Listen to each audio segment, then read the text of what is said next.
Dicen que en las heladas tierras del norte, donde el viento corta como una cuchilla y los días se funden con las noches, hay una leyenda que resuena en las tabernas y salones de los valientes guerreros. La leyenda del hacha roja. Ah, pero no os equivoquéis, no es un cuento para niños antes de dormir. Esta historia está cargada de sangre y acero, forjada en los campos de batalla y llevada por aquellos que se atrevieron a tocarla. A cada mención de este artefacto, la mirada de un vikingo se endurece y el silencio se apodera de la conversación, como si los propios dioses estuvieran escuchando. El hacha roja no es un arma común. No, amigo mío, es mucho más que madera y metal. Forjada, según la leyenda, por las manos de un herrero que había vendido su alma a un gigante de la montaña, lleva en sí un poder que es a la vez un don y una maldición.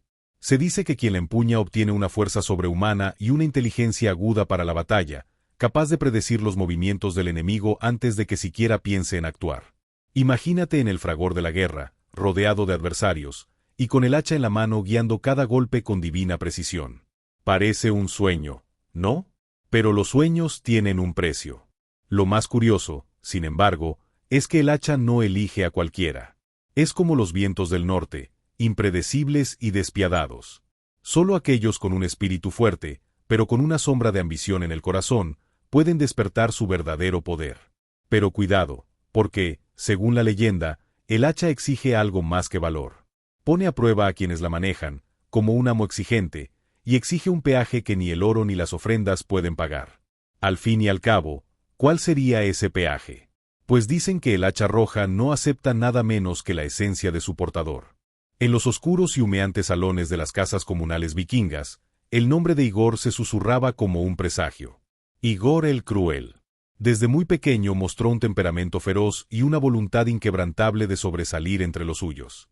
Hijo de un simple granjero, creció en medio de los duros inviernos escandinavos, donde hasta el pan era más difícil de ganar que el honor.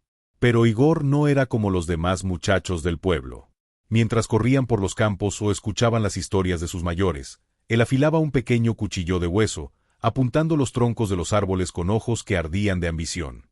Se dice que cuando cumplió 14 inviernos, ya había derrotado a un hombre adulto en combate, no por su fuerza, sino por la frialdad con la que estudiaba cada movimiento de su oponente. Con el paso de los años, Igor se convirtió en algo más que un guerrero hábil. Se convirtió en un estratega despiadado, un general que llevaba a la muerte como su compañera inseparable. Sus campañas eran legendarias y su crueldad aterradora. No era raro oír hablar de aldeas enteras reducidas a cenizas mientras Igor marchaba de regreso hacia su pueblo con carros cargados de botín y prisioneros. Pero lo que realmente hacía que Igor fuera temido no era su brutalidad, sino su capacidad para inspirar una lealtad casi fanática en sus hombres. Sabía exactamente cómo alimentar la codicia y la sed de sangre de sus guerreros, transformando a sus tropas en una fuerza de destrucción aparentemente invencible. Para sus aliados, era una leyenda viviente; para sus enemigos, un monstruo sacado de sus peores pesadillas. A pesar de toda su gloria y poder, había algo que Igor todavía anhelaba, algo que ninguna cantidad de oro, mujeres o victorias podría satisfacer. Sabía que su fuerza era grande, pero también sabía que siempre había algo más grande. Fue en una de esas noches de celebración, con canciones a todo volumen y aguamiel goteando de las comisuras de la boca de la gente, cuando Igor oyó hablar por primera vez del hacha roja. La historia le llegó de los labios temblorosos de un prisionero, un anciano frágil que juró haber visto el arma en una cueva al norte de las montañas heladas. A partir de ese momento, Igor quedó obsesionado. Sabía que con el hacha en sus manos, su fuerza e inteligencia serían incomparables. Igor el Cruel no solo sería un hombre temido, sino un dios entre los mortales. Igor no era un hombre que actuara por impulso, y su búsqueda del hacha roja sería planeada con la misma precisión que aplicaba a sus campañas militares. Antes de partir, convocó a sus mejores hombres, aquellos que habían demostrado su lealtad y habilidad en la batalla a lo largo de los años. Entre ellos estaban Asmund, el rastreador que podía oler el peligro como un lobo; Gudrik, el escudero cuya fuerza se comparaba a la de un oso; y Leif, un joven arquero cuya puntería era tan precisa que una vez había derribado a un cuervo en pleno vuelo. Se reunieron en un salón apartado, donde Igor, con un tosco mapa en la mano, trazó la ruta hacia las heladas montañas del norte. Sabía que el viaje no solo sería largo, sino que estaría lleno de desafíos que pondrían a prueba no solo su fuerza, sino también su determinación. El viaje comenzó al amanecer, con el grupo abandonando la aldea en silencio, sus siluetas destacándose contra la niebla que cubría los bosques. El camino fue traicionero desde el principio. Los días se alternaban entre un frío cortante y una lluvia que convertía el suelo en un barro pegajoso. A cada paso, parecía como si la propia naturaleza se rebelara contra ellos. En un estrecho desfiladero se enfrentaron al ataque de unos lobos hambrientos. Las espadas de Igor y sus hombres brillaban a la luz de la luna, y la sangre de los animales teñía de rojo la nieve. Más adelante, al cruzar un río helado, la corriente casi se llevó a Gudrik, que fue salvada por Asmund en el último momento. Estos peligros, sin embargo, no hicieron tambalear la moral del grupo. Igor lideró como siempre, con una confianza que contagió a sus hombres, aunque él mismo sintió la sombra de la incertidumbre crecer en su corazón. Tras semanas de marcha y de lucha contra los elementos, por fin llegaron al lugar descrito por el prisionero. Una cueva oscura se abría en medio de un muro de piedra, rodeada de árboles retorcidos y un silencio opresivo. Hasta los pájaros parecían evitar ese lugar. Leif fue el primero en romper el silencio, comentando en broma que tal vez el hacha ya había encontrado otro dueño. Nadie rió. Igor miró fijamente la entrada de la cueva, casi hipnotizado por la oscuridad que parecía engullirlos.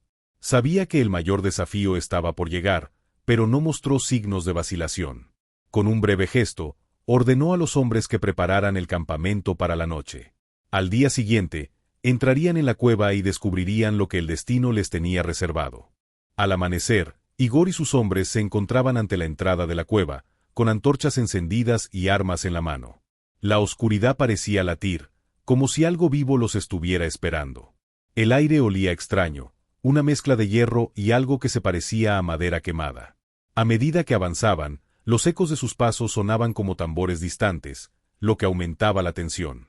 Las paredes estaban cubiertas de inscripciones antiguas, runas que ninguno de ellos podía descifrar, pero que emanaban una sensación de poder antiguo.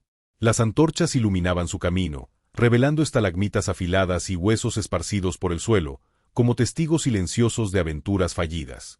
Asmund susurró algo sobre los dioses que los observaban, pero Igor estaba demasiado concentrado para responder. Después de horas de vagar por pasillos laberínticos, llegaron a una cámara enorme e imponente, iluminada por una luz roja que parecía emanar del aire mismo.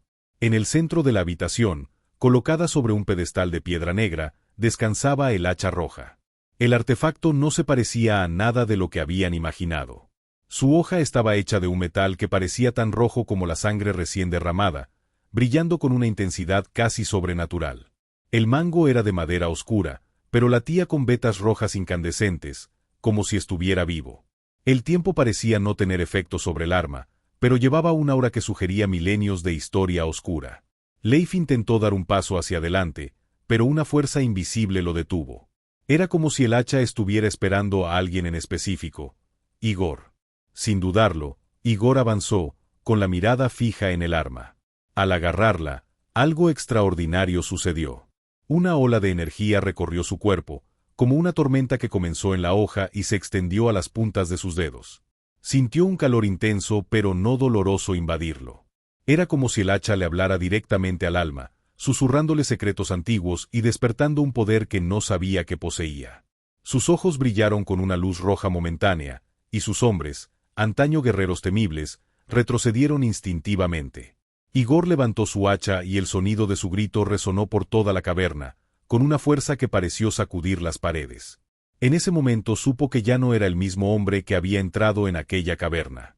El hacha roja había elegido a su nuevo portador y el destino de Igor estaba sellado. Los años posteriores al descubrimiento del hacha roja estuvieron marcados por un caos y una conquista sin precedentes. Para Igor, el artefacto no era solo un arma, era una extensión de su voluntad. Parecía incansable, como si el hacha le hubiera dado la fuerza de 10 hombres y la astucia de un estratega divino. Las batallas que antes parecían casi igualadas ahora terminaban en masacres rápidas y devastadoras. Su nombre se convirtió en una maldición susurrada en las tierras vecinas, y los niños eran advertidos con historias del general de sangre, el hombre que nunca dudaría en sacrificar vidas para lograr sus objetivos. En el primer año después de adquirir el hacha, Igor dirigió sus fuerzas hacia los territorios costeros, sabiendo bien el valor estratégico de controlar el acceso al mar. Atacó ciudades fortificadas que habían resistido los asaltos vikingos durante décadas, como Arosfjord y Rinavn. La victoria en Arosfjord fue particularmente brutal. Sus hombres destruyeron las puertas de la ciudad en una sola noche, utilizando torres de asedio reforzadas con hierro y estrategias que parecían anticipar cada movimiento del enemigo. No hubo piedad. Al amanecer, el estandarte rojo de Igor ondeó sobre las murallas y la sangre de los defensores tiñó el mar. Rinabn siguió su ejemplo unas semanas después, consolidando el control de Igor sobre la costa y permitiéndole reunir la flota vikinga más grande que el mundo había visto jamás. En su segundo año, su hambre de poder creció aún más.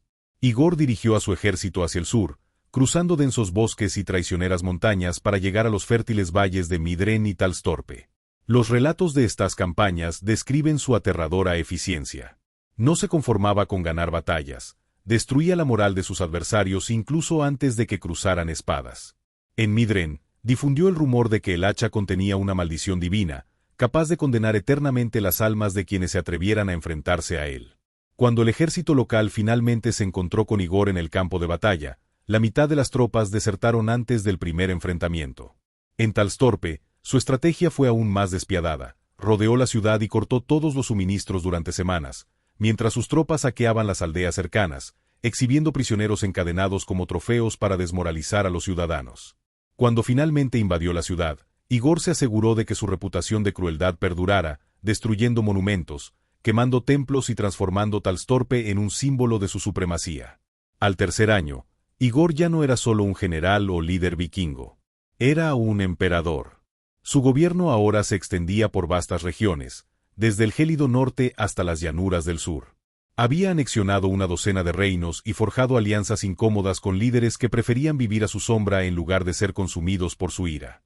Las monedas comenzaron a llevar su rostro, y las sagas de los escaldos hablaban de sus victorias con una mezcla de fascinación y asombro.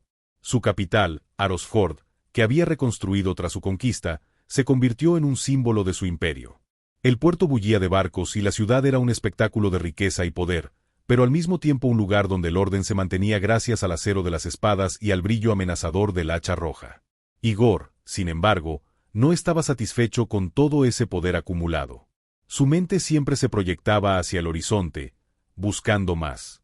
Fue entonces cuando sus ojos se posaron en la legendaria ciudad de Eldravia, conocida como la joya de los 7 reinos. Situada en el corazón de un valle protegido por imponentes montañas, Eldravia era un símbolo de cultura, riqueza y fuerza. Se decía que su impresionante arquitectura, con cúpulas doradas y torres relucientes, no tenía parangón. Más importante aún, Eldravia era una ciudad que nunca había sido conquistada, protegida por ejércitos legendarios y murallas aparentemente indestructibles. Para Igor, la idea de tomar Eldravia no era solo un objetivo, era una obsesión. Él veía la conquista de la joya de los 7 reinos como el pináculo de su gloria, el cumplimiento de su destino. En los salones de su fortaleza en Arosfjord, comenzó a hacer planes. Mapas detallados de Eldravia cubrían las mesas mientras sus comandantes discutían la estrategia. El resplandor del hacha roja, siempre a su lado, parecía volverse más brillante con cada día que pasaba, como si ella también anhelara esta victoria definitiva. Igor sabía que Eldravia sería su mayor desafío hasta el momento, pero estaba listo. Y mientras su reputación de crueldad y poder crecía, el mundo contenía la respiración, esperando el siguiente movimiento del general de sangre. Eldravia, la ciudad que los bardos cantaban en sus canciones, era una joya resplandeciente en el corazón del mundo conocido. Situada en un valle apartado, rodeada de imponentes montañas y traicioneros ríos, la ciudad parecía un bastión intacto, digno de su reputación. Sus murallas, hechas de piedra que reflejaba la luz del sol como el oro, se consideraban impenetrables, y la propia entrada a Eldravia parecía un secreto bien guardado, con estrechos y difíciles pasadizos vigilados por centinelas que nunca dormían. A medida que los viajeros se acercaban, eran inevitablemente abrumados por la grandiosidad del lugar, como si cada paso los llevara a una nueva era, donde la vida y la muerte se mezclaban con el sonido de las aguas de los ríos y el canto de los vientos. La ciudad de Eldravia era, en efecto, un lugar de contrastes. Su arquitectura, inconfundible y majestuosa, reflejaba el alto estatus de sus habitantes. Los edificios estaban construidos principalmente de mármol blanco, con cúpulas doradas que brillaban a la luz del sol y ventanas adornadas con vidrieras que filtraban la luz en fascinantes patrones de color, proyectando suave sombra sobre las plazas y los jardines. En el centro se alzaban templos dedicados a los antiguos dioses, cuya fe y prácticas se transmitían con fervor religioso. Sin embargo, incluso con su radiante belleza, la ciudad estaba lejos de ser un mero escaparate de riqueza y esplendor. Sus habitantes eran conocidos por su fuerza de carácter, disciplina implacable y un orgullo que los hacía casi intransigentes. La sociedad eldraviana era indudablemente distinta y estructurada. Los eldravianos, como se los llamaba, eran un pueblo cuya historia y cultura estaban profundamente arraigadas en el honor y el deber. Desde una edad temprana, fueron educados en las artes del combate, la estrategia y la diplomacia, porque creían que el equilibrio entre la guerra y la paz era la verdadera esencia de su civilización. Los niños eran entrenados en técnicas de combate desde la infancia bajo la tutela de maestros experimentados, y no era raro que un joven ya hubiera luchado en su primera batalla a la edad de 16 años. Las mujeres, aunque igualmente hábiles en la guerra, eran más comúnmente asociadas con el liderazgo espiritual y diplomático, desempeñando un papel clave en las decisiones políticas de la ciudad. Era un delicado equilibrio entre la fuerza física y la sabiduría, que se reflejaba en sus estructuras de gobierno. La ciudad estaba gobernada por el Consejo de Ancianos, una asamblea de guerreros veteranos, estrategas y líderes espirituales que guiaban los destinos de Eldravia con mano firme. Cada decisión importante, desde alianzas con otros reinos hasta estrategias de defensa, pasaba por las manos de estos líderes, y su consejo era tratado como ley sagrada. El consejo, sin embargo, no era una figura rígida. Cada anciano era respetado por su sabiduría, pero la política eldraviana permitía debates intensos e incluso enfrentamientos verbales durante sus reuniones. La democracia, en este caso, era un campo de batalla intelectual, donde solo los más sabios podían prevalecer. Uno de los mayores orgullos de los eldravianos era su ejército, cuyas tropas eran entrenadas desde la infancia para proteger el reino y garantizar que su libertad nunca se viera amenazada. Aunque la ciudad estaba protegida naturalmente por montañas y ríos, los eldravianos creían que la fuerza militar era esencial para asegurar la independencia y la prosperidad de su cultura. El ejército estaba compuesto por una variedad de unidades especializadas, arqueros de élite, caballeros imponentes y guerreros a pie cuyas habilidades en el combate cuerpo a cuerpo eran casi legendarias. Cada soldado eldraviano llevaba una espada forjada en los hornos de montaña de la ciudad, que tenía un filo casi indestructible, y cada golpe de sus espadas llevaba consigo la promesa de la victoria. Pero lo que realmente hacía única a Eldravia era su compromiso con el conocimiento y la preservación de las artes. Sus vastas bibliotecas, repletas de textos antiguos, albergaban el conocimiento acumulado de siglos de historia. Era habitual que sabios, filósofos y eruditos de todo el mundo viajaran a Eldravia en busca de aprendizaje, y muchos de ellos eran bien recibidos en los templos de la ciudad. El poder de Eldravia no se limitaba a su apariencia física, sino también a su inmenso conocimiento de tácticas de guerra, estrategia política y magia antigua. Muchos creían que esta sabiduría era la clave de la inmortalidad de Eldravia, lo que le permitiría a la ciudad prosperar durante incontables generaciones. La vida cotidiana de un eldraviano estaba guiada por la disciplina y el respeto a la tradición. Creían que permaneciendo fieles a los antiguos dioses y a su cultura guerrera, la ciudad permanecería invulnerable a cualquier amenaza. Sus festividades eran profundos rituales que combinaban momentos de reflexión espiritual con exhibiciones de fuerza y coraje. Durante el Festival de la Luna de Sangre, por ejemplo, todos los habitantes se reunían en torno al gran templo, donde los guerreros más hábiles competían en combates simbólicos, y los sacerdotes ofrecían sacrificios a los dioses en agradecimiento por su protección. Era un gran evento, con bailes y música, pero también era un recordatorio de que Eldravia nunca bajaría la guardia. La ciudad era, de hecho, una fortaleza, tanto física como espiritual. Mientras tanto, Igor, inmerso en su insaciable búsqueda de poder, ya había tomado una decisión. El resplandor del hacha roja aún iluminaba sus sueños, y su deseo de conquistar Eldravia se había convertido en una obsesión. Prepararse para tal hazaña requeriría algo más que fuerza bruta. Igor necesitaba un plan meticuloso, que involucraba no solo a su ejército, sino también a aliados, espías e incluso subterfugios que aún no había explotado. Sabía que invadir la ciudad no sería una tarea fácil.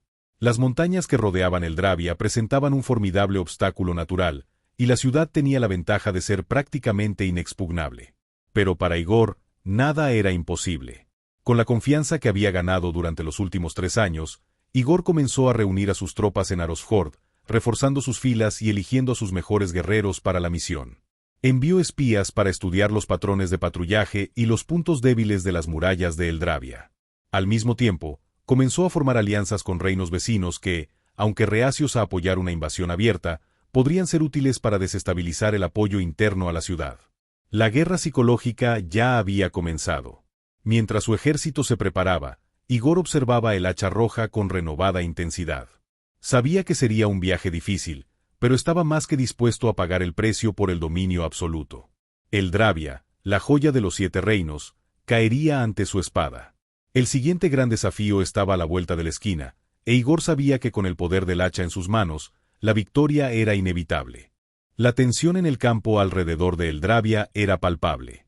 El aire estaba cargado con la anticipación de un conflicto inminente. Durante semanas, Igor preparó su ofensiva con la precisión de un estratega maestro. La ciudad de Eldravia, conocida como la joya de los 7 reinos, resistía con orgullo cualquier intento de conquista.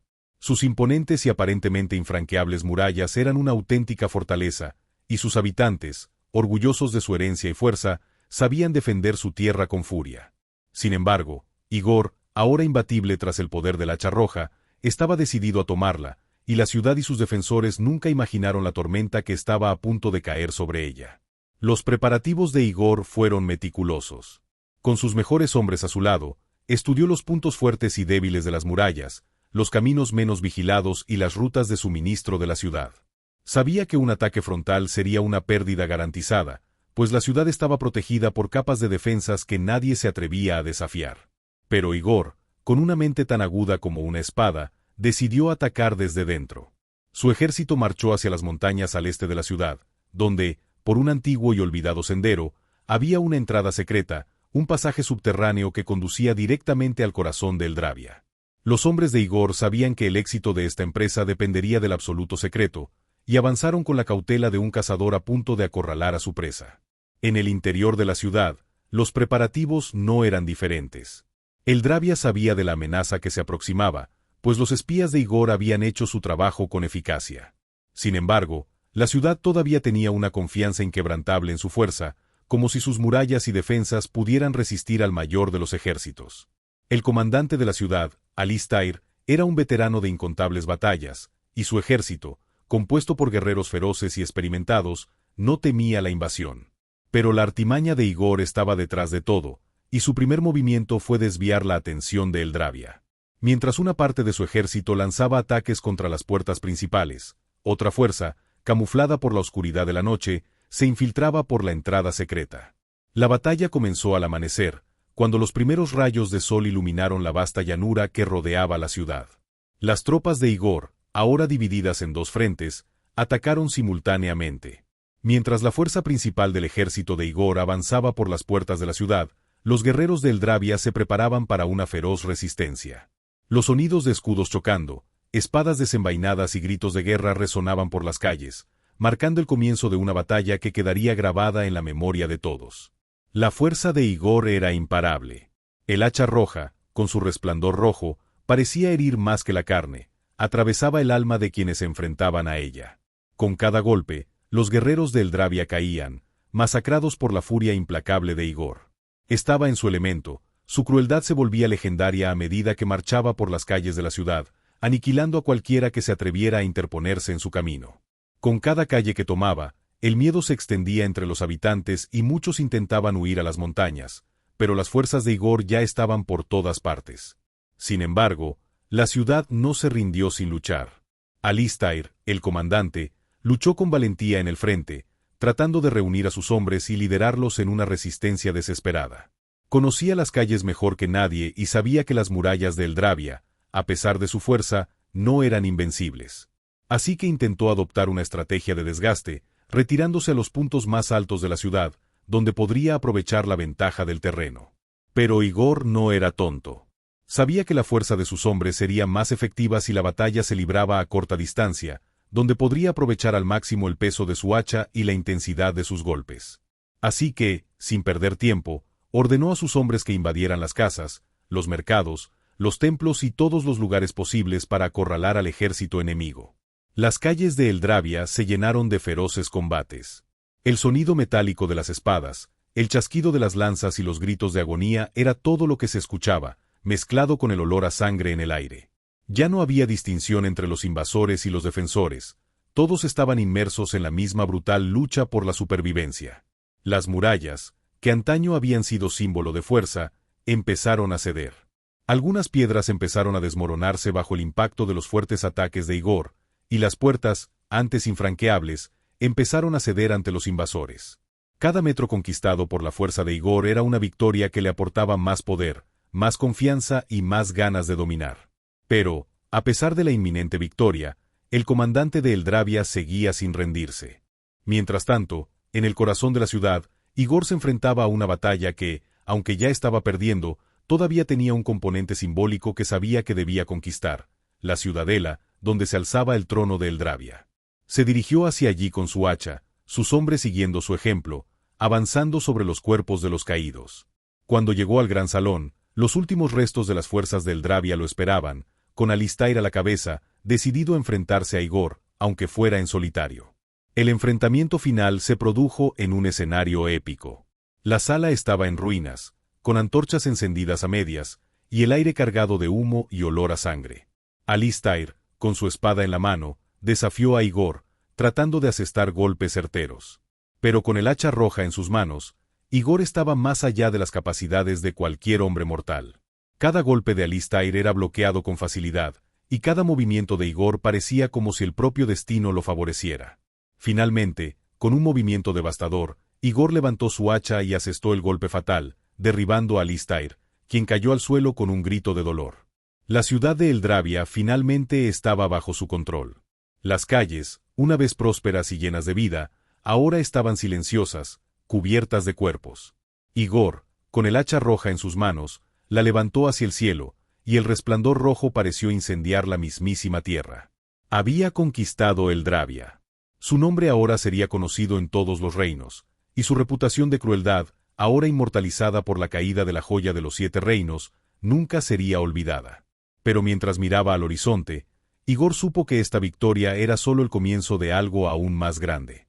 El poder del hacha roja, ahora en su posesión, lo llevaría aún más lejos. Y la historia de su imperio solo estaba comenzando. ¿Te gustó esta historia? Suscríbete al canal y activa las notificaciones para no perderte las próximas sagas épicas. El viaje continúa.